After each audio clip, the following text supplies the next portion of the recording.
అంటే పాత సామాన్లు అంటే ఇప్పుడు పనికిరాని చెత్తంతా ఇంట్లో కవర్లు, అట్టముక్కలు, అలాగే ప్లాస్టిక్ వస్తువులు ఇవేవి వేయకూడదు. అంటే మన ఇళ్ళల్లో ఇప్పుడు ప్లాస్టిక్ ఎక్కువ, ఇది మరలా పర్యావరణాన్ని నాశనం చేస్తుంది. పూర్వకాలంలో కేవలం చెక్కులు అంటే చెక్క ముక్కలు, వెదురు ముక్కలు, అలాగే మామిడి కొమ్మలు, ఇవన్నీ అంటే ఎండు పుల్లలు తీసుకొచ్చి వేసేవారు. అందులో ప్రాచీన సంప్రదాయంలో పర్యావరణాన్ని నష్టపరిచేటువంటి వస్తువులేవి ఇంట్లో ఉండేవి కాదు. మట్టి పాత్రలు ఉండేవి, చెక్క పాత్రలు ఉండేవి, చెక్క ముక్కలు ఉండేవి. కాబట్టి ఏవైనా భూమిలో మెల్ట్ అయ్యేవి ఉండేవి.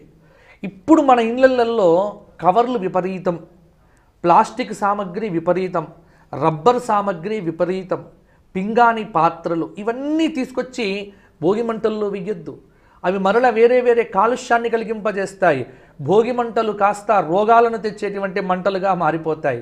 కాబట్టి అటువంటి పాత సామగ్రి అంటే ఇంట్లో ఉన్నటువంటి చెత్త చెదారము డస్ట్బిన్లో ఉన్నవన్నీ తెచ్చి వెయ్యమని కాదు.